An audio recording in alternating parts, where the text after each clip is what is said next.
श्रोत्रिकाळवर्ती ऐर्याणं नमोलोये श्रोत्रिकाळवर्ती उच्चारणं नमोलोये श्रोत्रिकाळवर्ती शवशामनम् ओंकारबिंदु संयुक्तं नित्यं ध्यायन्ति योगिनं कामदं मोक्षदं चैव ओंकाराय नमो नमः। मंगलं भगवान् वीरो मंगलं गौतमो गणी मंगलं कुंकुंदार्यो जैनधर्मोऽस्तु मंगलम्। सर्वमंगलमांगल्यं सर्वकल्याणकारकं प्रधानं सर्वधर्माणां जैनं जयतु शासनम्। नमः समय साराय स्वानुभूत्या चकासते चित्स्वभावाय भावाय सर्वभावांतरचिते ईगो में शाश्वतोपा ज्ञान दर्शन लक्षणों शेषा में बाहिरा भावा सवे संयोग लक्षणा मारो सुशाश्वत एक दर्शन ज्ञान लक्षण जीव छे बाकी बधा संयोग लक्षण भाव बुझती बाह्य छे। हूँ एक शुद्ध सदा रूपी ज्ञान दर्शनमय करे कहने ते मारा करी परमाणु मात्र नहीं हरे। ये जाणतो अनंत ने गुण द्रव्य ने पर्यायपणे ते जीव जाणे आत्म ने तश मोह पामी लायक करे नहीं अप्रमत के प्रमत नहीं जे एक ज्ञायक भाव छे ए रीत शुद्ध कथाए ने जे ज्ञात ते तो ते छे। जम नेत्र तेमज ज्ञान नहीं कारक नहीं भेद करे जाने जे कर्मोदय निर्जरा बंध तेमज मोक्ष ने ध्रुव अचल ने अनुपम गति पामेल सर्वेशित ने वंदी कहूँ श्रुत केवड़ी कथिता समय प्राप्त। ओम श्री नमः श्रीदेवी नमः श्रीदेवी नमः श्रीदेवी।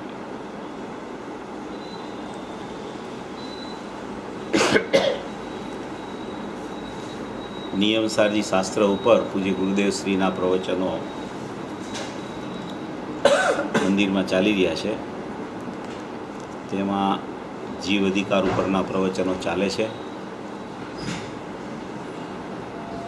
नियमसारनी मूळ वात एवी छे एक तो नियमसार पोते कुंकुद आचार्य देवे पोतानी भावना माटे बनाव्युं छे पोतानी भावना माटे बनाव्युं छे अने ए भावना पोताने तो सम्यक दर्शन दान चारित्राणी मोक्ष मार्ग रूपे परिणमी गई है। हवे ए वृद्धिगत केवी रीते थाय यथाख्यात चारित्रनी स्थिति केवी रीते आवे अने केवल ज्ञाननी दशा थई अने मोक्ष केवी रीते प्रगट थाय एवी खरेखर चारित्रनी स्थिरता माटेनुं आ खरेखर शास्त्र छे। छतां पण कुंकुदाचार्य देवे पोतानी गाथाओमां जे भावो व्यक्त करेला छे तेने पद्मप्रबंधधारी देवे मुनिराजे एनी गाथामांथी ए भावो एवी रीते व्यक्त कर्या छे के प्रथमथी ज जीवने सम्यक दर्शन ज्ञान चारित्राणी मोक्ष मार्ग प्रगट केवी रीते थाय जे प्रगट करवा छे अने जेनी पूर्णता अर्यंत दशामां थाय छे एवा अर्यंत केवा होय ए सर्वज्ञ भगवान केवा होय 18 दोषथी रहित केवा होय एनुं स्वरूप अने एवा अर्यंत थवा माटे एवा अर्यंतनी स्वलक्षे पूजा भक्ति केवी होय एनी स्वदशा केवी होय एवा भावोनुं आमां पद्मप्रबंधधारी देवे वर्णन करी अने एवं मोक्ष मार्ग रूपी जे कार्य प्रगट थाय तो ए मोक्ष मार्ग रूपी कार्य प्रगट जे समये थाय ए समये बाह्यमां निमित्तपणुं केवुं होय एनी चर्चा न करता बाह्यना निमित्तपणानी व्यवहार रूप चर्चा न करता ए कार्यनी प्रगटता थाय ए समये एनु नियम रूप कारण अंदर में केवुं होय एनी विशेषपणे चर्चा नियमसारमां आवी। बाह्यनो व्यवहार तो અનાદિથી જીવ કરતો આવે છે. એ વ્યવહાર અનાદિથી કરતાં કરતાં એને એવો કોઠે પડી ગયો છે કે એ વ્યવહાર એનો ચાલુ હોવા છતાં મોક્ષ માર્ગની પ્રાપ્તિ એની થતી નથી. એ જે મોક્ષ માર્ગની પ્રાપ્તિ નથી થતી માટે બાહ્ય વ્યવહારમાંથી લક્ષ છોડાવી, એવો વ્યવહાર હોવા છતાં એવા વ્યવહારની દૃષ્ટિ જ્ઞાન છોડાવી અને જે વાસ્તવિક વ્યવહાર પ્રગટ થાય છે સમ્યક દર્શન જ્ઞાન ચારિત્રાણી મોક્ષ માર્ગ, ઓલો જે અસદભૂત વ્યવહાર છે, પરલક્ષી વ્યવહાર છે, એ વ્યવહારનું લક્ષ છોડાવી અને એવા વ્યવહારનું લક્ષ છોડાવતા ત્રિકાળી દ્રવ્ય કારણ નિયમ છે એનું લક્ષ થતાં જે સમ્યક દર્શન જ્ઞાન ચારિત્રાણી મોક્ષ માર્ગ રૂપી સમ્યક પ્રકારનો શુદ્ધ સદબુદ્ધ વ્યવહાર જે ઉપસ્થિત થાય, પ્રગટ થાય, એ જે નિયમરૂપ કાર્ય છે, એ નિયમરૂપ કાર્યનું કારણ બહારનો વ્યવહાર ન હોવાને કારણે એનો નિષેધ કરાવી,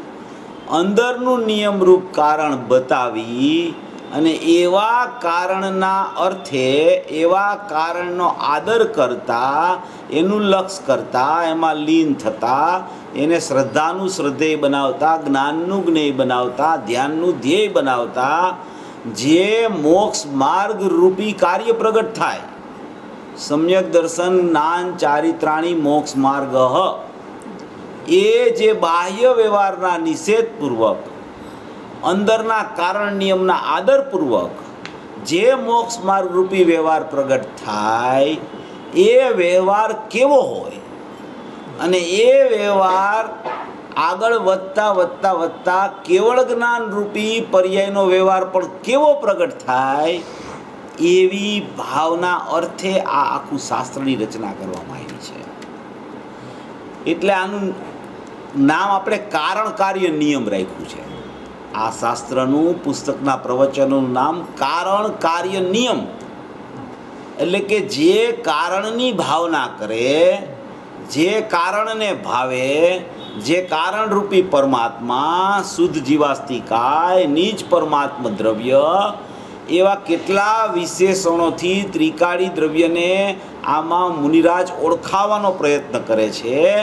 એવું જે એનું કારણપણું અંદરમાં પડેલું છે, એ કારણપણું એમાં કાર્ય કેવી રીતે આવી જાય, તો એ કારણનો આદર કરતાં જે કાર્ય પ્રગટ થાય, તો એ અપેક્ષાએ આને કારણ કાર્ય નિયમ એવું નામ આપવામાં આવ્યું.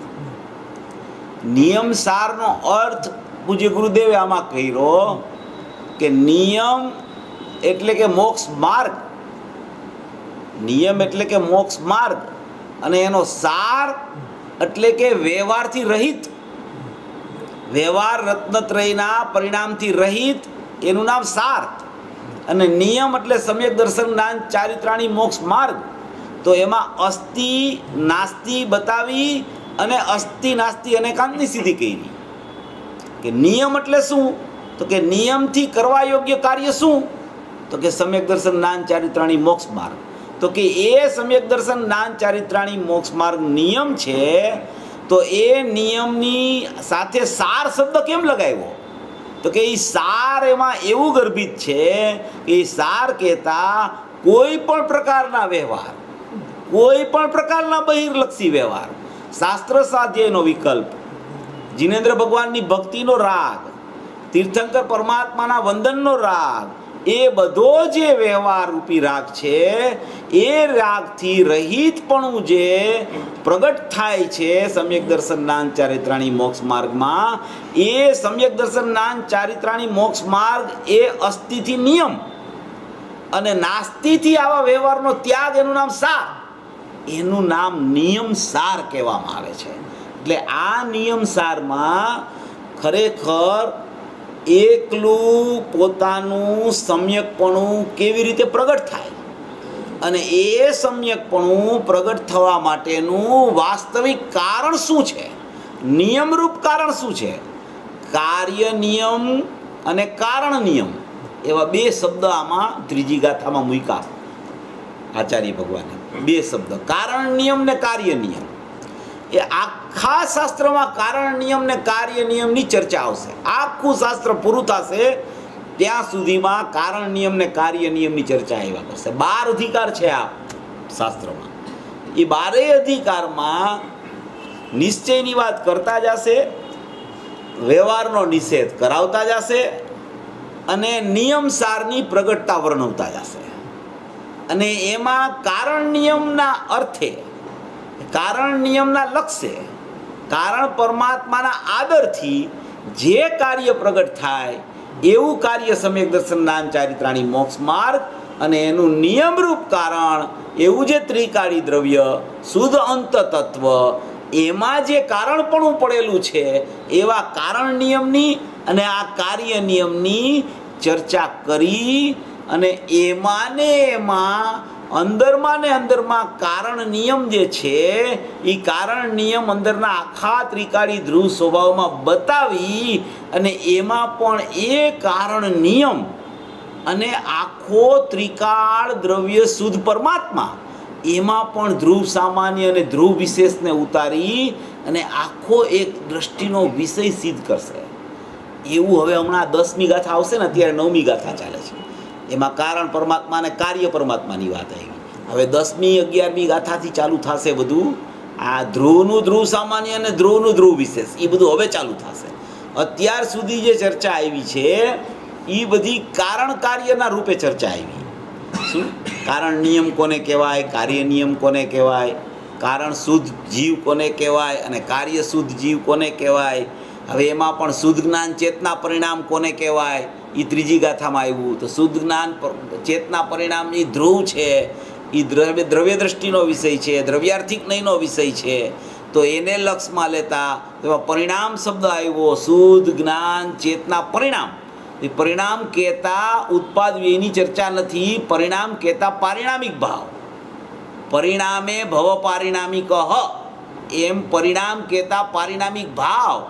જે 56મી ગાથામાં જે વાત આવી છે એ વાત અહીંયા લઈ અને એને પરિણામે ભવ પારિણામિક એમ કહીને આખી વાત આમાં એ રીતે લેવામાં આવી છે. શુદ્ધ જ્ઞાન ચેતના પરિણામ એ 320 ગાથામાં પણ ઘણી વાર આનો આધાર પૂજ્ય ગુરુદેવ શ્રી આપે છે. આમાંય ગુરુદેવે કીધું 320મી ગાથા બહુ સૂક્ષ્મ છે, એમાં તો કારણની ના પાડી છે, એમાં તો દ્રવ્ય પર્યાયને અડતું જ નથી એમ કીધું છે. એ બધી ચર્ચા વારંવાર નિયમસારના પ્રવચનોમાં 320મી ગાથાને પૂજ્ય ગુરુદેવ શ્રી યાદ કરતા જાય છે. 320મી ગાથા જયસેન આચાર્યની ટીકા એને વારંવાર યાદ કરે, કારણ કે એમાં મૂળ દ્રષ્ટિનો વિષય જયસેન આચાર્ય દેવે બતાવ્યો છે. જયસેન આચાર્ય દેવની જે સમયસારની ટીકા છે એ જયસેન આચાર્ય દેવની ટીકા અને અમૃતચંદ્ર આચાર્ય દેવની સમયસારની ટીકા, એમાં બે આચાર્ય, બે 7મે 6ઠે ગુણસ્થાને ઝૂલનારા, બેયના પ્રચુર સ્વસંવેદનમાં કાંઈ ફરક નહીં, બેયને 3 કસાઈનો અભાવ, બે હાલતા ચાલતા સિદ્ધ જેવા, બે ખરેખર 1-2 ભાવમાં મોક્ષે જનારા એવા બે આચાર્ય. બંનેનું સ્વરૂપ તમે એના અભિપ્રાયથી તપાસો તો એક સરખું, એની જ્ઞાનની નિર્મળતાથી તપાસો તો પણ એક સરખું, પણ છતાં એની જે કહેવાની શૈલી, એનું જે કહેવાનું તાત્પર્ય, એમાં બેયમાં જોનારને તફાવત લાગે. આચાર્ય કાંઈ તફાવત નથી વર્ણવ્યો, પણ એની ભાષા ઉપરથી એમ લાગે. જયસેન આચાર્યની ટીકામાં વારંવાર એમ આવે કે વ્યવહારથી નિશ્ચય થાય. શું આવે? વ્યવહારથી નિશ્ચય થાય એમ શબ્દ આવે રીતસર. અને અમૃતચંદ્ર આચાર્યની ટીકામાં એમ આવે કે વ્યવહાર સઘળો અભૂતાર્થ છે, એનાથી નિશ્ચય કેવી રીતે પ્રગટ થાય એમ આવે. બે આચાર્ય, બેયની લીનતા સરખી, બેયને પ્રચુર સ્વ સંવેદન, બેયને 3 કસાઈનો અભાવ, છતાં બે આચાર્ય હોવા છતાં કહેવાની શૈલીમાં ફરક બતાવવું છે બેયને એક સરખી વાત. પણ એકની શૈલી એવી કે સીધી નિશ્ચયની વાત કરે, એકની શૈલી એવી કે પૂર્વ પર્યાયનો વ્યવહાર બતાવીને નિશ્ચયની વાત કરે. શું બતાવીને? પૂર્વ પર્યાયનો વ્યવહાર બતાવીને નિશ્ચયની વાત કરે. એ જયસન આચાર્યની શૈલી કે જો પૂર્વ પર્યાયમાં તારે આવો વ્યવહાર હતો, ત્યાર પછીની પર્યાયમાં નિશ્ચય થયો, એટલે એને એમ કે ભૂત નિગમ નહીં લગાડીને કે વ્યવહારથી નિશ્ચય થાય, એમ પણ એની રચના કરે ટીકાની રીતસર. જો પૂજ્ય ગુરુદેવ શ્રીને જીવે સાંભળ્યા ન હોય અને પોતાની અંતર પરિણતિ એ પ્રકારે વ્યવસ્થિત ભૂત નિગમ નહીં અને નહીંના પ્રકારો અને એના વર્ણનને સમજવાને કાર્યકારી ન થઈ હોય પોતાની પરિણતિ, અને જો એ વાંચે તો આચાર્યનો કહેવાનો અભિપ્રાય એ પકડી ન શકે અને એને એમ થઈ જાય કે વ્યવહાર કરતાં કરતાં કરતાં કરતાં નિશ્ચયની પ્રાપ્તિ થશે. આચાર્યનો કાંઈ દોષ નથી, સાંભળનારની ને સમજનારની પરિણતિનો દોષ છે કે એને એની ભાષા સમજાણી નથી. એટલે આ ગુરુદેવે છે ને એ ભાષાનું એવું વિશ્લેષણ કર્યું છે, એટલી બધી સુંદર રીતે એને રચના આપણી સમક્ષ મૂકી દીધી છે કે ક્યાંય આપણને તો કોઈ એવો પ્રસંગ જ ઉપસ્થિત ન થાય કે ક્યાંય ભૂલ થવાનો સંભવ રહે. એવી અદ્ભુતથી અદ્ભુત આ પુરુષની વાણી છે.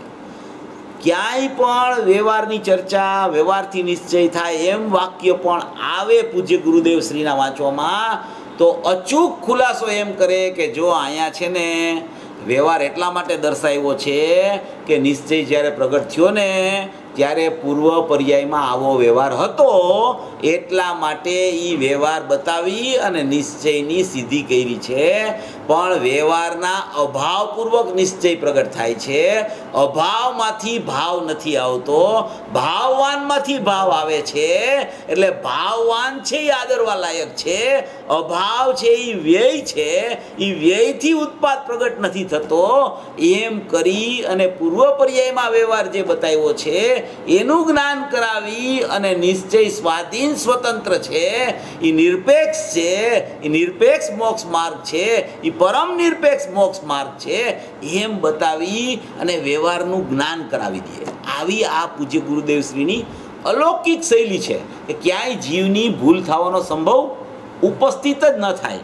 એવી આ નિયમસારની શૈલી તો એટલી બધી અદ્ભુત છે, એટલી બધી અપૂર્વ છે કે આમાં તો મુખ્યપણે બે જ વાત આવ્યા કરે, એક કારણ અને એક કાર્ય. બસ આટલી જ વાત આમાં આવ્યા કરશે. અને એ કારણ કાર્યમાં પણ કેવું કે સમ્યક પ્રકારની વાત. બે કાર્ય પણ સમ્યક કેવું હોય અને એનું કારણ પણ અંદરમાં સમ્યક કેવું હોય.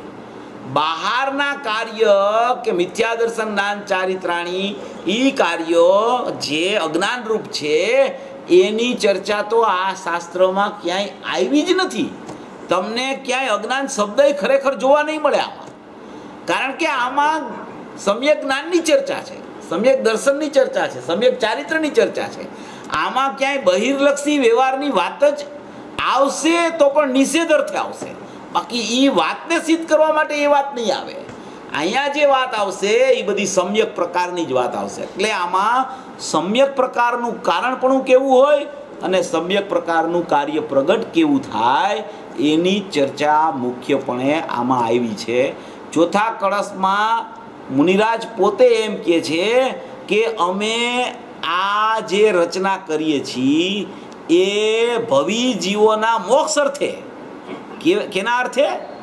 ભવિ જીવોના મોક્ષ અર્થે અને પોતાની શુદ્ધ આત્માની ભાવના અર્થે આ કળશો અમે રચી છે. ભવિ જીવોના મોક્ષ અર્થે અને પોતાના શુદ્ધ આત્માની ભાવના અર્થે અમે આ કળશોની રચના કરીએ છીએ. પણ એમ કહે છે કે શ્રુતધરો અને ગણધરોથી ચાલી આવેલી આ ટીકા અને એ ટીકાનું વર્ણન કરનારા અમે મંદ બુદ્ધિ તે કોણ? આચાર્ય મુનિરાજ એમ કહે છે કે અમારી તો મંદ બુદ્ધિ છે, અમારી એવી તીક્ષ્ણ બુદ્ધિ નથી કે જે અમે આનું વર્ણન કરી શકીએ. અમે મંદ બુદ્ધિ છે, અમારી મંદ બુદ્ધિ છે એમ કહે છે. હવે સામાન્ય જીવને થોડોક સયોપસમ થઈ જાય તો કેટલો બધો ઊંચો ચાલે. અને આ આચાર્ય મુનિરાજ, આ મુનિરાજ 3 કસાયના અભાવવાળા ધણી, પ્રચુર સ્વસંવેદનના ધારક કે જેનો હમણાં મોક્ષ થવાનો છે, જે પોતે તીર્થંકર થવાના છે, એવા પુરુષ એમ લખે છે કે અમારી મંદબુદ્ધિ છે. બોલો, મંદબુદ્ધિ એમ લખે શબ્દ. મુનિરાજ એમ લખે છે, અજ્ઞાની લખવાની હિંમત ન કરે મંદબુદ્ધિ એમ થોડોક સમય તો એવી આમાં મુનિરાજે વર્ણન કર્યું છે કે એવા મંદબુદ્ધિ તે અમે કોણ એમ કહે છે. બોલો કેવી અદ્ભુત વાત કરી છે. જો આમ 2 કળશ છે ને બહુ સારા છે. આપણે મૂળ તો 3જી ગાથા લેવી છે, પણ આ જરાક કળશ છે ને બહુ સારો કળશ છે, 4થો અને 5મો. બધાએ સાંભળેલી છે વાત, પણ છતાંય ખ્યાલમાં આવે એટલા માટે. જો આમાં એમ લખે છે 4થા કળશમાં કે ભવ્યોના મોક્ષને માટે આ ટીકાની રચના હું તાત્પર્યવૃત્તિ ટીકા નામ છે આ ટીકાનું. એ કે આ ટીકાની રચના હું શું કામ કરું છું કે ભવ્ય જીવોના મોક્ષને માટે. એટલે એમ કહેવા માગે છે કે આ ટીકા જેના હાથમાં આવશે, આ ટીકાના ભાવો જેની નજરે ચડશે, આ ટીકા જેના કાને પડશે, એ બધાય ભવ્ય જીવ છે. પહેલામાં પહેલાં તો એ સ્થાપના કરી છે એણે. એટલે પહેલાં તું એવી રીતે સાંભળજે કે હું ભવ્ય જીવ છું, મારી ભવ્યતા પ્રગટ થવાની છે, હું ભવ્ય છું, હું મોક્ષાર્થી છું, મારો મોક્ષ દૂર નથી, હાથવેતમાં છે. કારણ કે ભવ્ય હોય એનો મતલબ જ એમ કે એનો મોક્ષ હમણાં થવાનો છે, એને જ ભવ્ય જીવ કહેવાય છે. એટલે એમ કહે છે કે ભવ્યોના મોક્ષને માટે ભવ્યો શબ્દ વાપરો. ભવ્યો એટલે આ સાંભળશે, આ ટીકા જેના હાથમાં આવશે એ બધા ભવ્ય જીવો મોક્ષાર્થી જીવો છે. ભવ્યોના મોક્ષને માટે તેમજ નિજ આત્માની શુદ્ધિને અર્થે, ભવ્યોના મોક્ષને માટે અને પોતાના નિજ આત્માની શુદ્ધિને અર્થે આ નિયમસારની તાત્પર્યવૃત્તિ નામની ટીકાની હું રચના કરું છું. એવા આ મુનિરાજ ભવ્યોના મોક્ષને અર્થે આ રચના કરે છે અને પોતાના આત્માની શુદ્ધિની વૃદ્ધિ નિરંતર ચાલ્યા કરે. ટીકાના રચનાના કાળે પણ એની શુદ્ધિની વૃદ્ધિ અને શુદ્ધિની નિર્જરા વધતી જ જાય છે. એવા મુનિરાજ એમ લખે છે કે ગુણના ધરનાર ગણધરોથી રચાયેલા અને શ્રુતધરોની પરંપરાથી સારી રીતે વ્યક્ત કરેલા, કે છે ગુણના ધરનાર ગણધરોથી રચાયેલી આ ટીકાઓ, આ વાક્યો, આ રચનાઓ અને શ્રુતધરોની પરંપરાથી સારી રીતે વ્યક્ત કરેલા આ પરમાગમના અર્થ સમૂહનું કથન કરવાને અમે મંદબુદ્ધિ તે કોણ? કુંદકુદ આચાર્યએ જે રચના કરી છે એના અર્થ સમૂહનું કથન કરવાવાળા અમે મંદબુદ્ધિ કોણ? આચાર્યની જાહો જલાલી બતાવે છે મુનિરાજ. મુનિરાજથી ઉપર આચાર્ય હોય અને આચાર્યથી ઉપર ગણધર હોય. ગણધર કોને કહેવાય? કે જે આચાર્યોના આચાર્ય હોય એને ગણધર કહેવામાં આવે. એને 7મું 6ઠું ગુણસ્થાન હોય, આચાર્યને 7મું 6ઠું ગુણસ્થાન હોય, મુનિરાજને 7મું 6ઠું ગુણસ્થાન હોય. ત્રણેયના ગુણસ્થાનની પરિપાટી જુઓ તો એક સરખી, પણ એમાં તમે જો પૃથકતા વિચારો તો સૌથી ઉપર ગણધર આવે, એની નીચે આચાર્ય આવે અને એની નીચે મુનિરાજ આવે. એમ કહે છે કે પરમાગમના અર્થ સમૂહનું કથન કરવાને અમે મંદબુદ્ધિ કોણ? અમારી તો મંદબુદ્ધિ છે. ક્યાં આચાર્યની બુદ્ધિ, ક્યાં ગણધરોની પરંપરા અને ક્યાં અમે મુનિપણું અમારું. અને એવી મુનિરાજ એમ કહે છે કે એવા અમે મંદબુદ્ધિવાળા અમે આવી રચના કરવા માટે અત્યારે સમર્થપણું વ્યક્ત કરીએ છીએ અમારી મંદબુદ્ધિ હોવા છતાં. તો હે ભવ્ય જીવો, તમે એવી રીતે આને અવધારજો કે ત્વરિતમાં ત્વરિત તમારી ભવ્યતાની લાયકાત પ્રદર્શિત ને પ્રગટ થઈ જાય, તમારું ભવિપણું પ્રગટ થઈ જાય, તમારો ભવ્યરૂપી મોક્ષ માર્ગ પ્રગટ કરી અને મોક્ષ પ્રગટ થઈ જાય. એવી ભાવનાને અર્થે અમારા શુદ્ધાત્માને ઘૂંટતા અમે આ ભવિ જીવોના મોક્ષ માટે આવી રચના કરીએ છીએ. એવા નિયમસારની રચના અદ્ભુતથી અદ્ભુત ટીકા આ નિયમસારના ટીકાકાર પદ્મપ્રબલધારી દેવે કરેલી છે. એટલી બધી અપૂર્વ રચના છે કે આમાં એકલી ધ્રુવની ચર્ચા વિશેષપણે આખા શાસ્ત્રોમાં આવશે. જ્યાં સુધી શાસ્ત્ર પૂરું થશે 214 પ્રવચન છે અને 12 અધિકાર છે. એ બધા અધિકારમાં ત્રિકાળી દ્રવ્ય અને ત્રિકાળી દ્રવ્યના લક્ષ્ય થતું મોક્ષ માર્ગરૂપી કારણ અને મોક્ષ માર્ગરૂપી કારણ એને વ્યવહારે કારણ કહી અને મોક્ષ એનું કારણ, મોક્ષ એનું કાર્ય એમ બતાવી અને આખું ત્રિકાળી દ્રવ્ય એનું કારણપણું, એના કારણના નિમિત્તે મોક્ષ માર્ગ પ્રગટ થાય અને મોક્ષ માર્ગને પૂર્વ પર્યાયમાં કારણ કહી અને મોક્ષને કાર્ય કહી અને પરિપૂર્ણતાની સિદ્ધિ કરી અને ખરેખર તો કોઈ પણ પર્યાયનું કારણ ત્રિકાળી દ્રવ્યમાં પડેલું છે. મોક્ષનું કારણ પણ મોક્ષ માર્ગ કેવો વ્યવહાર છે, પણ પૂર્વ પર્યાયમાં આવો મોક્ષ માર્ગ હતો.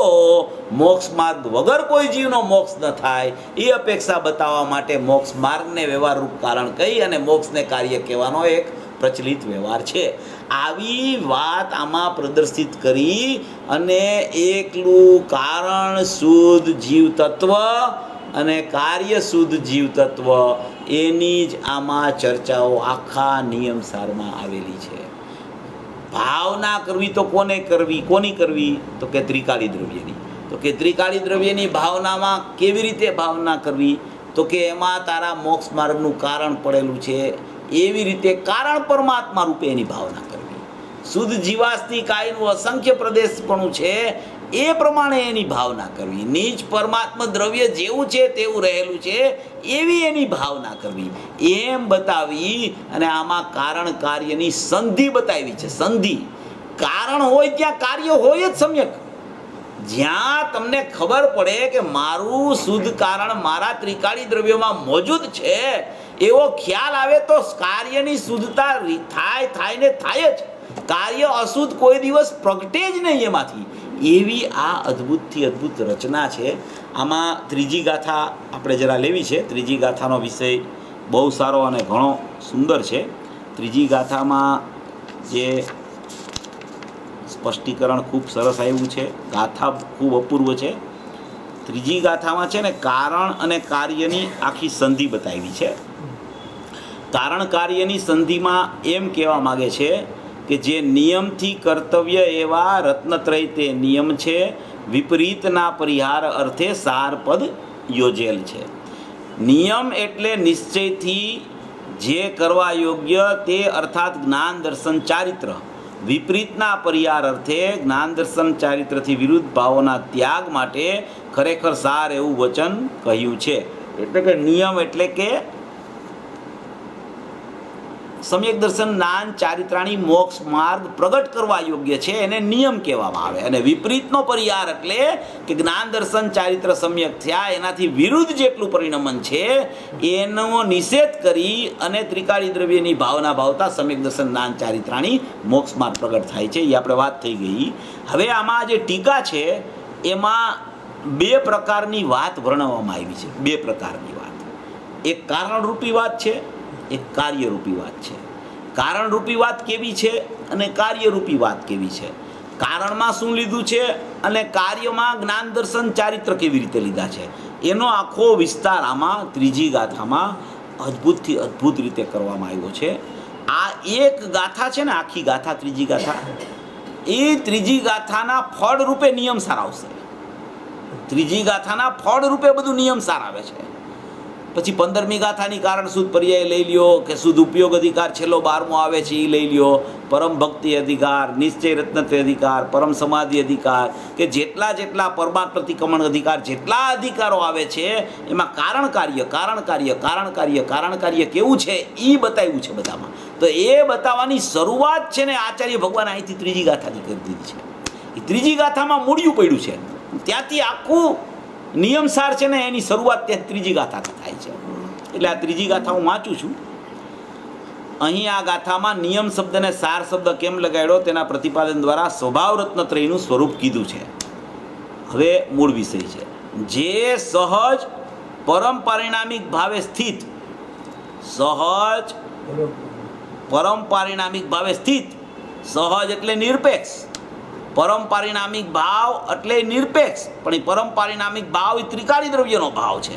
સહજ એટલે કે નિરપેક્ષ ભાવ, કાંઈ પણ પ્રકારના અભાવ કે સદભાવની કોઈ અપેક્ષા વિનાના ભાવને સહજ ભાવ, નિરપેક્ષ ભાવ કહેવામાં આવે છે. સહજ પરમ પારિણામિક ભાવે સ્થિત, સ્વભાવ અનંત ચતુષ્ટયાત્મક, શુદ્ધ જ્ઞાન ચેતના પરિણામ. સહજ પરમ પારિણામિક ભાવે સ્થિત એક વાત, સ્વભાવ અનંત ચતુષ્ટયાત્મક એ બીજી વાત, શુદ્ધ જ્ઞાન ચેતના પરિણામ એ ત્રીજી વાત. આ ત્રણ વાત છે આમાં. તે કારણ નિયમ છે. હવે આ આખી ત્રિકાળી દ્રવ્યની ચર્ચા છે.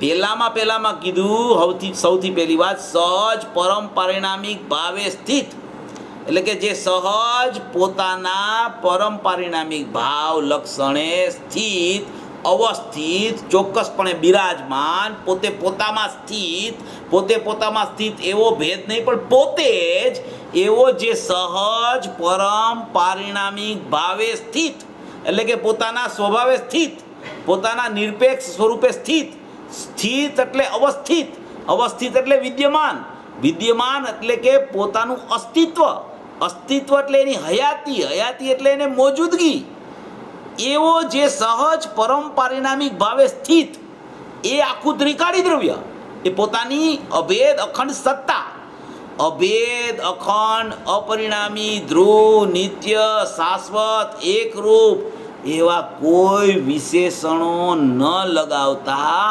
માત્ર પોતાનું અસ્તિત્વ, પોતાનો સહજ ભાવ, પોતાનું અસ્તિત્વ માત્ર, એ અસ્તિત્વ જ્યાં શબ્દ ખ્યાલમાં આવે છે ને, ત્યાં બધા વિશેષણોથી એક પાર ત્રિકાળી દ્રવ્ય ખ્યાલમાં આવવા માંડે છે. જ્યાં સુધી એને વિશેષણો દેખાય છે ત્યાં સુધી અસ્તિ નાસ્તિ ઊભી રહે છે. ભેદ અભેદ, એક અનેક, અપરિણામી પરિણામ, અખંડ ખંડ, ધ્રુવ ઉત્પાદવે, શાશ્વત ક્ષણિક, એવી કોઈ પણ પ્રકારની કોઈના સદભાવની કે કોઈના અભાવની અપેક્ષા વિનાનું જે સહજ પારિણામિક ભાવ લક્ષણે સ્થિત એવું પોતાનું અસ્તિત્વ, એવી એક પોતાની હયાતી, એવો એક પોતાની મોજૂદગીપણું કે આખા લોકમાં મારું પણ અસ્તિત્વ છે. એ અસ્તિત્વ કેવું છે તો કે અપરિણામી છે. તો કે તું વિશેષણ ઉપર જામાં, જ્યાં તું અપરિણામી લઈશ ત્યાં પરિણામના ભેદની નિષેધની કલ્પના ઉપસ્થિત થશે. તું અસ્તિત્વથી વિચારે ને, આ મારું અસ્તિત્વ છે, આ મારો સ્વભાવ છે, અમારી સહજતા છે, આ મારી સ્થિતિનું વર્ણન કરે છે, અમારી હયાતી બતાવે છે, આ હું છું એવી એક પોતાની મોજૂદગી છે ને દર્શાવે છે. આ જે સહજ પરમ પારિણામિક ભાવ લક્ષણે સ્થિત એટલે કે વિદ્યમાનતા, પોતાની હયાતી હું છું, કોઈ પણ જાતના ભેદભંગથી દૂર, કોઈ પણ જાતના વિધિ નિષેધથી દૂર, કોઈ પણ જાતના અસ્તિ નાસ્તિના પ્રકારથી દૂર એવો એક સ્વભાવ છે એનો, કે જે સ્વભાવમાં વિભાવનું અસ્તિત્વ નથી, એવો સ્વભાવ નથી. વિભાવનું અસ્તિત્વ સ્વભાવમાં નથી એવો ખરેખર સ્વભાવ નથી.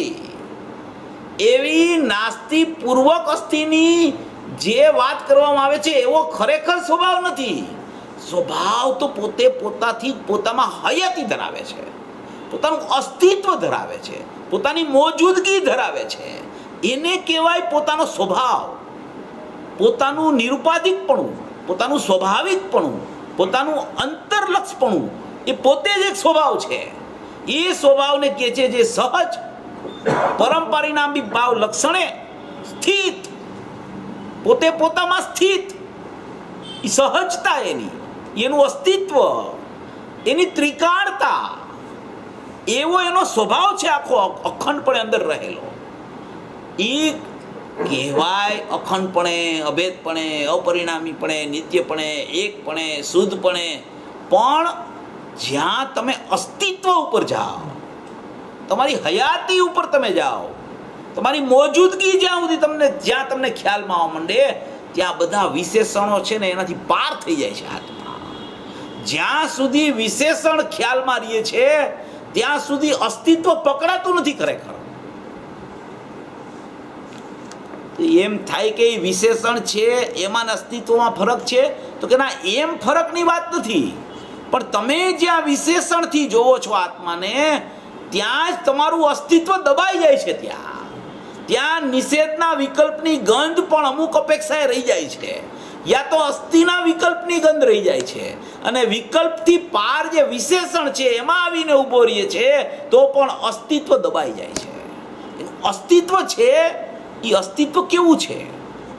મારી કંઈ હયાતી છે, મારી કંઈક મોજૂદગી છે. ગુરુદેવા શબ્દ બહુ વાર લે કે અસ્તિત્વ છે, હયાતી છે, મોજૂદગી છે. આપણને શું એ સાધારણ લાગે, પણ એમાં એને કેટલું બધું કેવું છે. એ અસ્તિત્વ, હયાતી અને મોજૂદગીથી વસ્તુનું ચિત્રામણ કરે છે.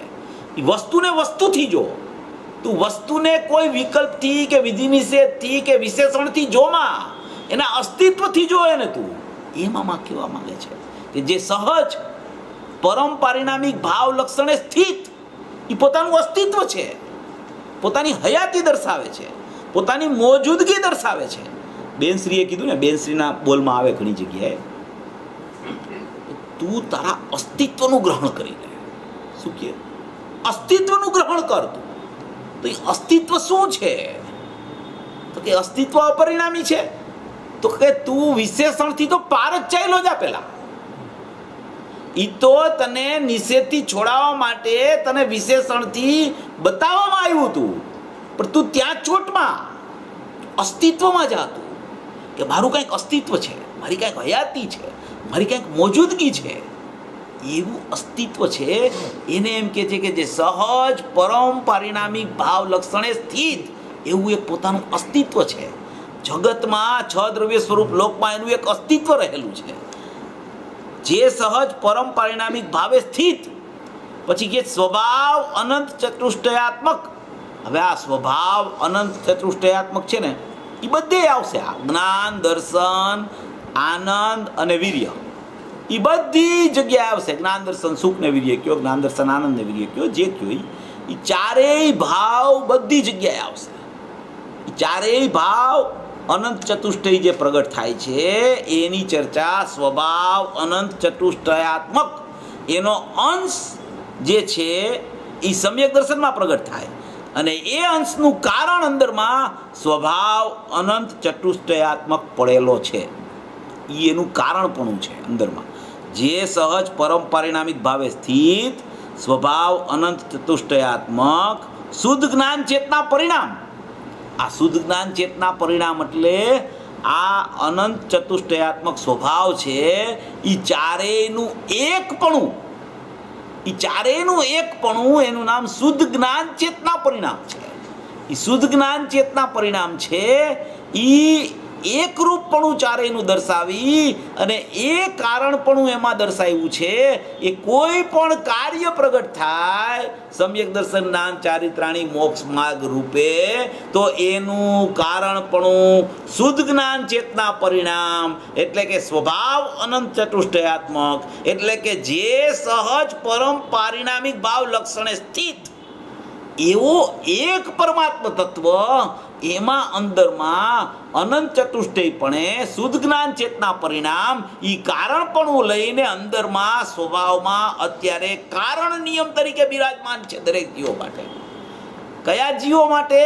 કે આ ટીકા ભવ્ય જીવો માટે લખેલી છે, એવા મોક્ષાર્થી જીવો માટે, ભવ્ય જીવોને અર્થે આ લખવામાં આવ્યું છે. એવા ભવ્ય જીવોને જે સહજ પરમ પારિણામિક ભાવ લક્ષણે સ્થિત, સ્વભાવ અનંત ચતુષ્ટયાત્મક, શુદ્ધ જ્ઞાન ચેતના પરિણામ, તે નિયમ કારણ નિયમ છે. આ કારણ નિયમ એટલે આખી સ્વભાવ અનંત ચતુષ્ટયાત્મક, એનું એકરૂપપણું શુદ્ધ જ્ઞાન ચેતના પરિણામ, અને એ સહજ પરમ પરિણામિક ભાવ સ્વભાવે સ્થિત, એ બધું આખું અખંડપણું દ્રષ્ટિનો વિષય છે. એ આખું એકરૂપ ત્રિકાળી દ્રવ્ય છે. એવી એની હયાતી છે, એવી એની શાશ્વતતા છે, એવું એનું મોજૂદગીપણું છે, એવું એનું ત્રિકાળપણું છે, એવી એની ત્રિકાળતા અંદરમાં પડી છે. ત્રિકાળતા એટલે ભૂતકાળમાં એ હતો, વર્તમાનમાં છે, ભવિષ્યમાં રહેવાનો છે, એને ત્રિકાળતા. એ ત્રિકાળતા નહીં. એ તો તમે ભૂત, ભવિષ્ય અને વર્તમાન ઉપર ચાલ્યા ગયા. ત્રિકાળતા એટલે એનું હોવાપણું. ત્રિકાળતાનો અર્થ એનું હોવાપણું, એટલે કે એનું અસ્તિત્વ. ત્રિકાળતા એટલે એનું અસ્તિત્વ. પછી એને તમે શબ્દથી સમજાવવા જાઓ તો એમ કહો તમે કે એ તો ત્રણેય કાળ એવો ને એવો છે, ભૂતકાળમાં જેવો હતો વર્તમાનમાં એવો રહેવાનો છે, ભવિષ્યમાં એવો ને એવો રહેવાનો છે. એ ત્રિકાળતાનું વર્ણન કરવામાં જ્ઞાનીઓ જ્યારે એનો વિસ્તાર ઉપદેશમાં કરે ને ત્યારે બધું કરે, પણ ત્રિકાળતા ખરેખર શું છે, ખરેખર એનું વાચ્ય શું? તો કે ત્રિકાળતા એટલે એનું હોવાપણું. એના હોવાપણાનો કદી નાશ નથી થતો, એને કહેવાય ત્રિકાળતા, એને કહેવાય એનું અસ્તિત્વ, એને કહેવાય એનું હયાતી, એની મોજૂદગી, એનું હોવાપણું. બસ એનું હોવાપણું. હોવાપણું થવાપણાથી નિરપેક્ષ છે એવું હોવાપણું નહીં, સ્વાભાવિક હોવાપણું. કોઈ પણ જાતની સદભાવની કે અભાવની અપેક્ષા વિનાનું જે એક નિરપેક્ષ તત્વ છે એ ખરેખર દ્રષ્ટિનો વિષય છે. જ્યાં સુધી કાંઈ પણ તમે અપેક્ષાથી એને જોશો કે કોઈ પણ વિશેષણ લગાવીને પણ જો એને જોશો તો એનું વાસ્તવિક વસ્તુ છે, જે એ વસ્તુનું અસ્તિત્વ જે છે, એની વસ્તુની હયાતી જે છે એમાં ખલેલ પડશે, ખલેલ. અને એ ખલેલ છે ને, એ ખલેલ જે પડે છે ને એવા વિશેષણો આપણે ગોખી લીધા છે બધાએ. એ વિશેષણો ગોખી લીધા છે આપણે, શાસ્ત્રોમાં આવે એ વિશેષણો, પણ એ આત્મા નથી ખરેખર. ખરેખરો આત્મા એ નથી, કોઈ વિશેષણ વાળો આત્મા જ નથી. આત્મા અનામી છે, એને નામ જ ન હોય કોઈ. આત્મા નામ દેવું એ પણ દૂર થઈ જાય છે. આત્મા, તમે એને આત્મા કયો છો એ દૂર થઈ જાય છે. આત્મા એનાથી એ વિશેષણ છે. આ તો વસ્તુ માત્ર છે, એનું અસ્તિત્વ છે એક, એનું પોતાનું, એની પોતાની હયાતી છે. બસ એનું અસ્તિત્વ ગ્રહણ, એ અસ્તિત્વ ખ્યાલમાં આવવું જોઈએ. એને કહેવામાં આવે કે જે સહજ પરમ પારિણામિક ભાવ લક્ષણે સ્થિત, જે અનંત ચતુષ્ટયાત્મક સ્વભાવ, એવા શુદ્ધ જ્ઞાન ચેતના પરિણામ એ ખરેખર કારણ નિયમ છે. એ કારણ નિયમ પણ અહીંયા શું કામ કીધું છે કે કાર્ય પ્રગટ થાય છે એનું કારણ કોઈ બહારમાં નથી, એનું કારણ અંદરમાં છે. એ બતાવવા માટે અહીંયા કારણ શબ્દ વાપરો છે. બાકી ખરેખર તો એવી વસ્તુ પોતે છે. બસ કારણ કાર્ય બતાવવું એ તો કાર્ય જ્યારે પ્રગટ થાય ત્યારે આના ઉપર કારણનો આરોપ અને ઉપચાર દેવામાં આવે છે. માટે આમાં કારણ કાર્યની ચર્ચા દરેક જગ્યાએ આવી છે કે કોઈ રાગાદિભાવ કારણ નથી, પર એનું કારણ નથી. એ બતાવવા માટે કાર્યની શુદ્ધિ પ્રગટ થઈ ત્યારે કારણ અંદરમાં પડ્યું છે. એ બતાવવા માટે અહીંયા કારણ નિયમ એમ શબ્દ વાપરો છે. આ આખો ગ્રંથ છે એ પર્યાયનો ગ્રંથ છે. શુદ્ધ પર્યાયો કેવી રીતે પ્રગટ થાય એનો ગ્રંથ છે. પણ એ શુદ્ધ પર્યાયો પ્રગટ થાય એના ગ્રંથમાં એ શુદ્ધ પર્યાયો પ્રગટ થવા માટેનું કારણ ક્યાં છે? તો એ કારણ તારા સ્વભાવમાં અનંત ચતુષ્ટયાત્મક શુદ્ધ જ્ઞાન ચેતના પરિણામ જે તારા સહજ પરમ પારિણામિક ભાવ સ્વભાવે સ્થિત પડેલા છે એમાં એનું કારણપણું પડેલું છે એમ બતાવી અને આ આખી નિયમસારની રચના કરવામાં આવી છે. પણ જ્યાં સુધી જીવ બહારના વ્યવહારમાંથી છોડાવવા માટે એને આવો અંદરનો વ્યવહાર પ્રકાશિત કરવામાં, પ્રદર્શિત કરવામાં આવ્યો છે. પણ એવું કારણ કાર્યપણાનું દ્વૈતપણું છોડીને પણ જે જીવ પોતાના અસ્તિત્વ ઉપર ચાલ્યો જાય છે, જે જીવ પોતાની હયાતીને જોવા માટે ચાલ્યો જાય છે, જે એને પોતાને પોતાની વસ્તુથી જોવે છે, આપણે એમ કહીએ ને કે સ્વભાવને સ્વભાવથી જોવો, સ્વભાવને કોઈ નહીંથી ન જોવો, સ્વભાવને કોઈ સાપેક્ષતાથી ન જોવો, સ્વભાવને કોઈ પરિણામથી ન જોવો કે આ પરિણામ દ્રવ્યનું લક્ષ કરે છે, આ પરિણામ અપરિણામીનું લક્ષ કરે છે. એવા સ્વભાવને પરિણામથી અપરિણામીનું મૂલ્યાંકન ન કરવું, પણ આપણે ત્યાં સુધી જવું કે અપરિણામીનું મૂલ્યાંકન અપરિણામીથી ન કરવું, અપરિણામીનું મૂલ્યાંકન વસ્તુ માત્રથી કરવું, એની અસ્થિ માત્રથી કરવું, એના અસ્તિત્વથી કરવું, એની હયાતીથી કરવું. એવી એની હયાતી છે, એવું એનું અસ્તિત્વ છે, એવી એની મોજૂદગી છે. એનાથી એનું પ્રમાણ નક્કી કરવું કે આ હું છું, મારો સ્વભાવ આવો છે, મારા સ્વભાવમાં શાશ્વતતા પડેલી છે, એવું મારું અસ્તિત્વ છે.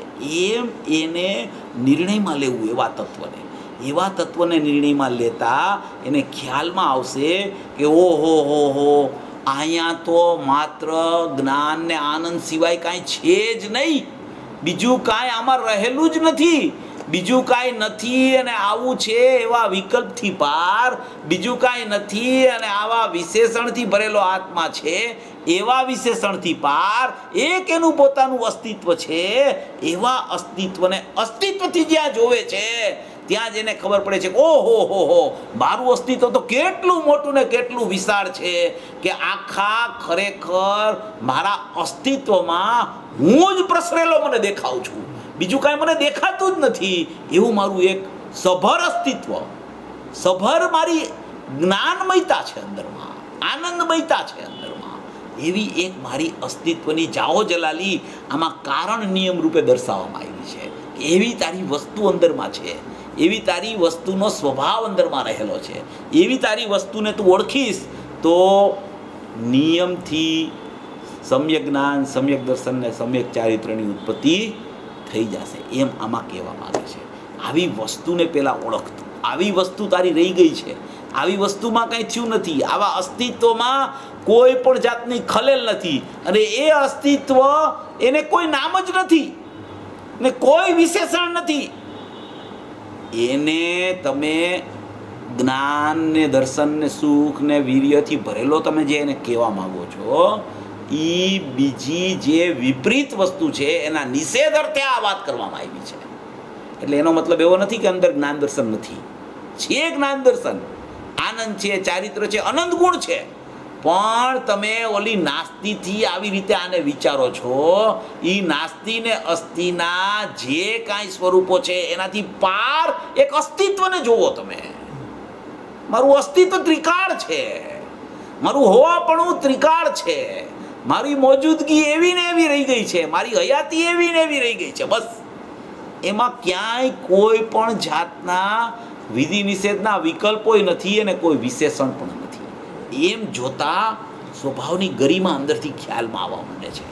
એનું જે બળવાનપણું, એનું જે વિશાળપણું, એની જે અંદરની સાર્થકતા, એનો જે અંદરનો એક સ્વભાવ પરિપૂર્ણતા એ એને પકડાવવા માંડે છે. ઓહો મારું અસ્તિત્વમાં તો કાંઈ ખલેલ જ નથી થઈ ક્યારેય, એવું મારું અસ્તિત્વ રહી ગયું છે. અસ્તિત્વ હોય, અસ્તિત્વ એમાં કેવી રીતે કાંઈ બગાડ થાય? કોઈ અસ્તિત્વ છે, જગતનો કોઈ પણ પદાર્થ લઈ લો તમે, આ તો ચેતન પદાર્થની વાત છે. કોઈ પણ જગતનો પદાર્થ હોય એના અસ્તિત્વમાં ખલેલ કેવી રીતે આવે? એના અસ્તિત્વમાં કાંઈ હાનિ થાય ક્યારેય? તો સુધારો કરવો પડે એમાં. એનું અસ્તિત્વ છે એ અસ્તિત્વથી છે. કોઈ સફેદ રંગ હોય તો સફેદ રંગમાં તમે પીળો રંગ ભેળવો તો લાલ રંગ થઈ જાય બે થઈને, પણ હવે એમાં સફેદ રંગ છે એ તો સફેદ રૂપે જ રહી ગયો છે. એ તો તમને ઓલું એકબીજામાં ભેળસેળ કરી એટલે લાલ દેખાવા માંગ્યું છે. હળદર ને ફટકડીનો દાખલો આવે ને શાસ્ત્રમાં, તો એ તો તમારી દ્રષ્ટિનો દોષ છે. એમાં સફેદપણું છે એ તો સફેદ રૂપે જ છે. તમે ખડી છે, ખડી એ કાળી ભીતને લગાવો, ભીત કાળી છે, ભીત છે એ કાળી થઈ ગઈ છે આખી. હવે એ કાળી ભીત છે એમાં તમે ચૂનો લગાવો તો ભીત સફેદ થઈ જાય ને, ભીત સફેદ દેખાય છે. હવે તો કાળી ભીત હતી એમાં તમે ચૂનો લગાવી દો એટલે થઈ ગઈ ભીત સફેદ. હવે હું એમ કહું છું કે ભીત સફેદ થઈ છે કે ચૂનો સફેદ છે? એ તો તમે ચૂનો ડબ્બામાં હતો, ચૂનો ડબ્બામાં હતો અહીંયાથી ભીતમાં લગાવ્યો છે તો ચૂનો અહીંથી અહીંયા ગયો છે. ભીત તો કાળી જ છે, ચૂનો ધોળો છે. તો તમે એને એના સ્વભાવથી જોવો છો, તમે એના અસ્તિત્વથી જોવો, તમે એની હયાતીથી જોવો તો ચૈતન્યપણું છે. અસ્તિત્વમાં ક્યાંય ખલેલ કદી થતી નથી. અસ્તિત્વને જોવાની રીત હોવી જોઈએ એની પાસે. હવે એ ભીતમાં જોવે ખડીને તો એ ખડી તો ખડી છે, ડબ્બામાં જોવે તો એ ખડી છે. જ્યાં જોવે ત્યાં ખડી તો એને ખડી જ દેખાય છે, એને સફેદ તો સફેદ જ દેખાય છે. નથી ચૂનાને હિસાબે કોઈ ભીત સફેદ થઈ ગઈ. પછી એનો દ્રષ્ટાંત આવે કે ભાઈ ભીત ચૂનો સફેદ છે અને ભીત કાળી છે, એ ચૂનો લગાવી દીધો ભીત ઉપર, ત્યારે કેવી રીતે કાળી તમને ભીત દેખાય? તો કે વરસાદ આવે ને તો ચૂનો ઉખડી જાય. તો એ છે ને, એ ચૂનો તો ચૂના રૂપે જ છે. એ સમયે તને ખબર નથી એટલે તને એમ લાગે છે કે આ ભીત છે ને સફેદ થઈ ગઈ. એ તો ચૂનો જ સફેદ છે, ભીત તો કાળી જ છે. એમ સ્વભાવને સ્વભાવથી જોવો, અસ્તિત્વને અસ્તિત્વથી જોવો. એમાં કાંઈ ખલેલ અસ્તિત્વમાં કદી કોઈ દિવસ થતી નથી. એવી એક પોતાનું અસ્તિત્વ, સહજ અસ્તિત્વ, પરમ પરિણામિક ભાવ લક્ષણે સ્થિત, સ્વભાવ અનંત ચતુષ્ટયાત્મક એવા શુદ્ધ જ્ઞાન ચેતના પરિણામ, એને અહીંયા કારણ નિયમ કીધું. કારણ નિયમ, કોઈ પણ કાર્ય થાય શુદ્ધપણે તો એનું કારણ અંદરમાં નિયમ રૂપે પડેલું છે. કોઈ બહારના કારણથી એનું કાર્ય પ્રગટ થતું નથી. એ બતાવવા માટે અહીંયા આખા નિયમ સારમાં કારણ પરમાત્માના ગાણા ગયા છે કે તારું કારણ અંદરમાં જ પડેલું છે. હવે એ કારણની ચર્ચા કરી અને પછી આખી કાર્યની ચર્ચા આમાં ઉપાડી છે. એ કાર્યની ચર્ચા પણ બહુ અદ્ભુત છે, એટલી બધી અપૂર્વ છે કે એમાં કેટલો બધો વિષય આવે છે. જ્ઞાનની ચર્ચામાં જ્ઞાનની નિરપેક્ષતા, જ્ઞાનનું જ્ઞાનાકાર જ્ઞેયાકારપણું કેવી રીતે હોય, જ્ઞાન સ્વથી છે ને પરથી નથી તો કેવી રીતે નથી, પર નિમિત્તપણે જ્ઞાનમાં પડે છે કે નથી પડતું, નિમિત્તપણે પડે છે છતાં એ જ્ઞાનરૂપ રહે છે તો એ કેવી રીતે છે. એ બધી ચર્ચા આમાં કાર્ય પરમાત્માના 3 બોલમાંથી નીકળે છે. જ્ઞાન, દર્શન અને ચારિત્રની જે સમ્યકતા કારણ નિયમને અવધારીને જે પ્રગટ થાય છે, આમાંથી આખો જ્ઞાનનો સ્વપર પ્રકાશક સ્વભાવ, જ્ઞાનનું જ્ઞાનાકાર જ્ઞેયાકારપણું, શ્રદ્ધાની સ્થિતિ અને ચારિત્રની લીનતાની સ્થિતિ, એ બધું આખી આ ત્રીજી ગાથામાં આખો ભાવ ભરેલો છે. અને એમાંથી આખું નિયમસાર છે ને રચાયેલું છે આ ત્રીજી ગાથામાંથી. એવી આમાં અદ્ભુતથી અદ્ભુત રચના ત્રીજી ગાથામાં કરવામાં આવી છે. એમ કે છે કે નિયમ તે કારણ નિયમ છે. નિયમ, કાર્ય નિયમ એટલે કાર્ય નિયમ. હવે કાર્ય નિયમ, કારણ નિયમ આવ્યું, હવે કાર્ય નિયમ. કારણ જેને ખ્યાલમાં આવે એને કાર્ય નિયમ પ્રગટ થાય. તો એ કાર્ય નિયમની શુદ્ધતા કેવી રીતે હોય? તો કાર્ય નિયમ એટલે નિશ્ચયથી નક્કી જે કરવા યોગ્ય પ્રયોજન સ્વરૂપ હોય તે, અર્થાત જ્ઞાન, દર્શન, ચારિત્ર, તે 3માંના દરેકનું સ્વરૂપ કહેવામાં આવે છે. બધી જગ્યાએ જૈન દર્શનમાં જ્ઞાન, દર્શન, ચારિત્ર અને દર્શન, જ્ઞાન, ચારિત્રથી વિસ્તાર આવે છે. જનરલી દર્શન, જ્ઞાન, ચારિત્ર આવે અને અમુક ગાથાઓમાં જ્ઞાન, દર્શન, ચારિત્રથી વર્ણન કર્યું છે. જ્ઞાન, દર્શન, ચારિત્રથી વર્ણન કરવાનું કારણ એટલું છે કે જ્ઞાન દરેક જીવને પ્રગટ છે. ક્ષયોપસમ જ્ઞાન, ઉપયોગ લક્ષણ જ્ઞાન એ દરેક જીવને પ્રગટ છે. એટલે જ્ઞાનથી વર્ણન કરવામાં આવે છે.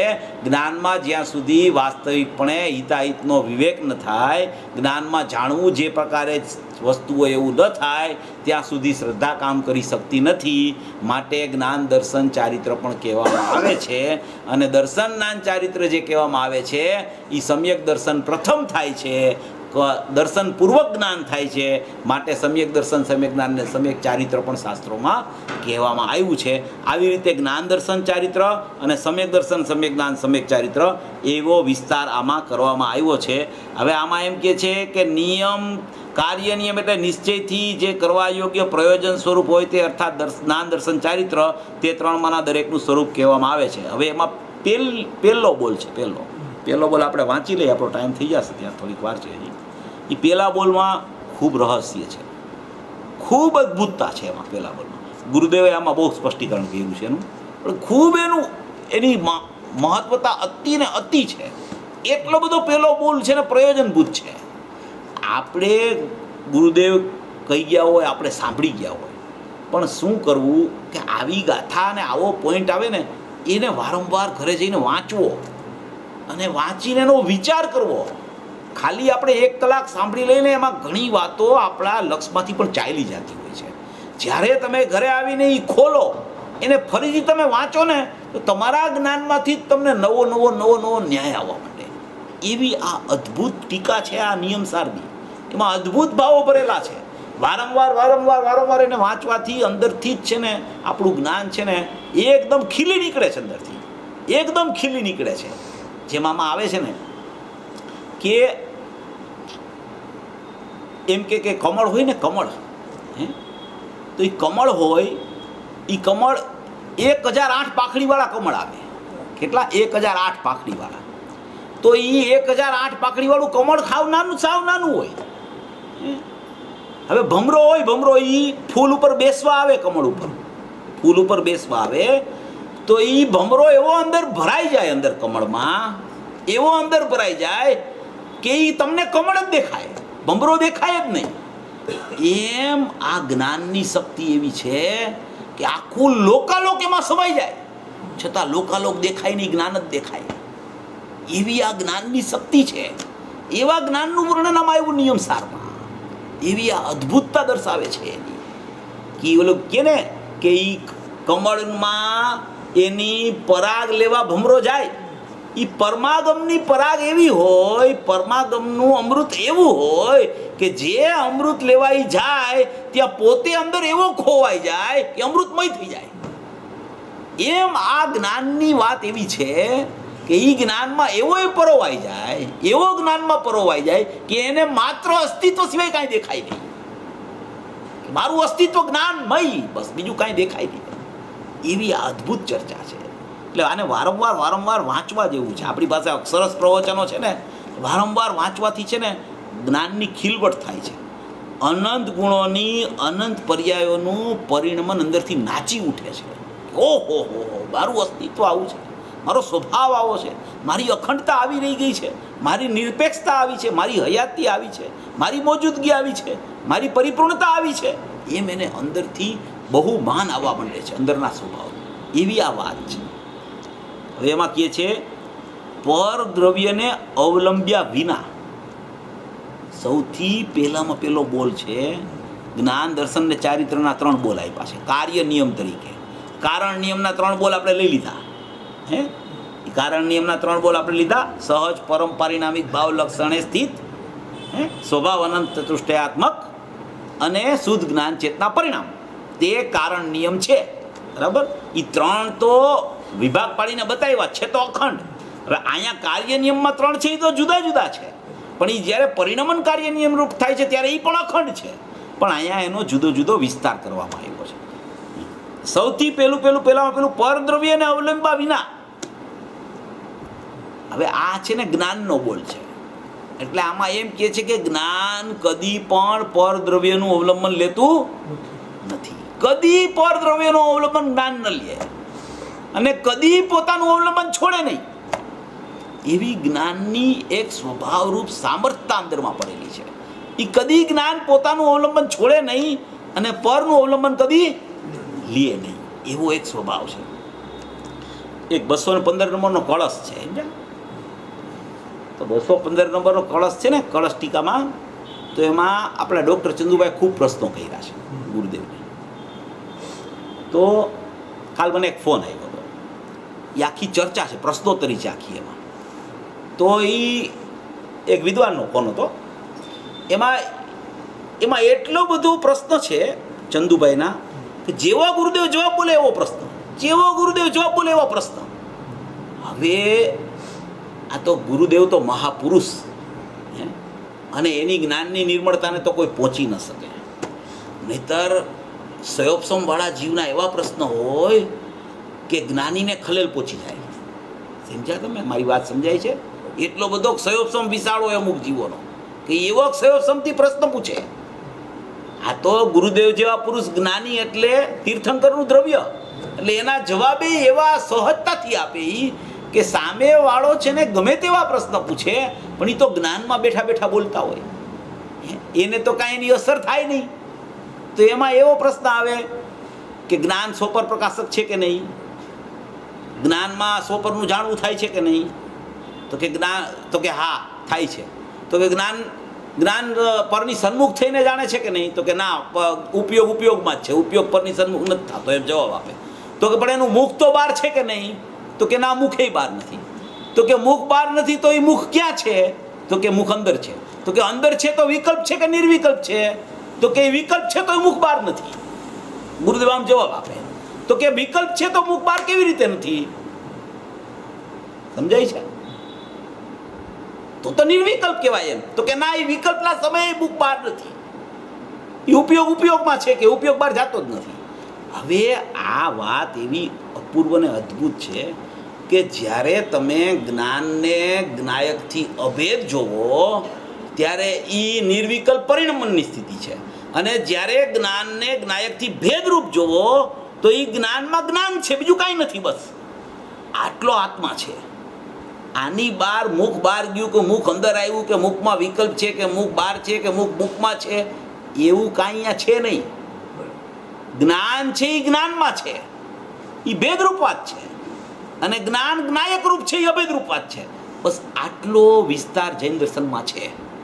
જ્યાં તમે જ્ઞાનને જ્ઞાયકથી અભેદ જુઓ છો તે નિર્વિકલ્પ પરિણમન છે, અને જ્યાં જ્ઞાનમાંથી નિર્વિકલ્પ પરિણમન છૂટી અને જ્ઞાન ભેદરૂપ થાય છે તો એ જ્ઞાનમાં જ્ઞાન જણાય છે.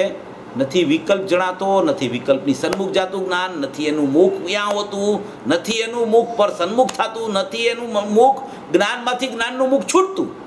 ત્યાં ને ત્યાં જ્ઞાનમાં જ જ્ઞાન રહીને બધું પ્રતિભાસિત થતું.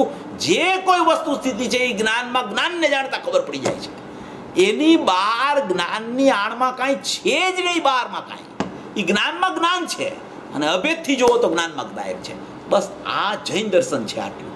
એની બહાર જેટલું છે, વિકલ્પ છે કે મિથ્યાત્વ છે કે રાગદ્વેષ છે, એ બધી સ્થિતિ તો પ્રતિભાસિત જ્ઞાનમાં થતી અવસ્થાઓ છે, અને એ અવસ્થાઓ સન્મુખ જ્ઞાન કદી થતું નથી. જ્ઞાન જ્ઞાનને કદી છોડતું નથી. જ્ઞાન જ્ઞાયક રૂપ વર્તી રહ્યું છે, એ પણ પરોક્ષ અનુભૂતિ છે, અને જ્ઞાન જ્ઞાયકથી અભેદ થઈને પરિણમે એ પ્રત્યક્ષ અનુભૂતિ છે, અને પ્રત્યક્ષ અનુભૂતિ છૂટતા વિકલ્પમાં આવતા માત્ર જ્ઞાન જ્ઞાનરૂપ રહે છે, પરરૂપ કદી થતું નથી, પર સન્મુખ પણ કદી થતું નથી. એટલે અહીંયા એમ કહે છે કે પર દ્રવ્યને અવલંબ્યા વિના જ્ઞાનને કદી પર દ્રવ્યનું અવલંબન કોઈ કાળે નથી હોતું. તો કે અજ્ઞાનીની વાત છે કે જ્ઞાનીની? તો કે નિગોદના જીવની વાત છે. નિગોદમાં આવી સ્થિતિ છે. નિગોદિયા જીવનું જ્ઞાન અક્ષરના આનંદમાં ભાગે રહેલું માત્ર એક સ્પર્શ ઇન્દ્રિય હોવા છતાં એના જ્ઞાનને કદી પરદ્રવ્યનું અવલંબન લીધું નથી. એનું જ્ઞાન પણ ભેદ અપેક્ષાએ જ્ઞાનનું અવલંબન લે છે. અભેદ થાય તો એ જ્ઞાયકનું અવલંબન લે છે. બસ એટલું જ એનું જ્ઞાન છે. દરેક જીવના જ્ઞાનમાં આ સ્થિતિ છે. જીવનું જ્ઞાન કેવું? એ જ્ઞાન પરની સન્મુખ થઈ શકે નહીં કદી. એટલે આમાં એમ કહે છે કે પર દ્રવ્યને અવલંબ્યા વિના જ્ઞાન કદી પર દ્રવ્યનું અવલંબન લે નહીં. પરલક્ષ સ્વભાવાત ચંચલતા રહિતમ અચલમ જ્ઞાનમ એવી જ્ઞાનની પરિભાષા છે. એવો જ્ઞાનનો સ્વભાવ છે, એવું જ્ઞાનનું સામર્થ્ય છે. એને એમ કહેવાય કે પર દ્રવ્યને અવલંબ્યા વિના. પછી નિશેષપણે અંતર્મુખ યોગ શક્તિમાંથી એ વિષય આપણે પછી લેશું. આપણો ટાઈમ થઈ ગયો છે, પણ આ વિષય ખૂબ જ અદ્ભુત છે. આ બધા વાંચજો તો બહુ મજા આવશે. આ ગુરુદેવનું પ્રવચન છે ને, એ વારંવાર વાંચવાથી એમાંથી અંદરથી સ્ફૂર્ણાની જાગૃતિ આવે છે. ઓહો, આવો સ્વભાવ છે, આવો સ્વભાવ છે, આવો સ્વભાવ છે, આવું મારું પરિણમન ચાલુ છે, આવું મારો અપરિણામી સ્વભાવ રહી ગયો છે, આવું મારું અસ્તિત્વ છે, આવી મારી હયાતી છે, આવું મારી મોજૂદગી છે, એમ એને પકડાવા માંડે છે. અને એ પકડાતા એની છે ને અંદરથી આખી સ્થિતિ ફરવા માંડે છે, એને ખ્યાલ આવવા માંડે છે ને. હજી તો ત્યાં અનુભવની વાત તો દૂર છે, પણ એને આવો ખ્યાલ આવે ને કે આવો સ્વભાવ રહી ગયો છે, ત્યાં તો એની અંદરની સ્થિતિ ફરવા માંડે છે.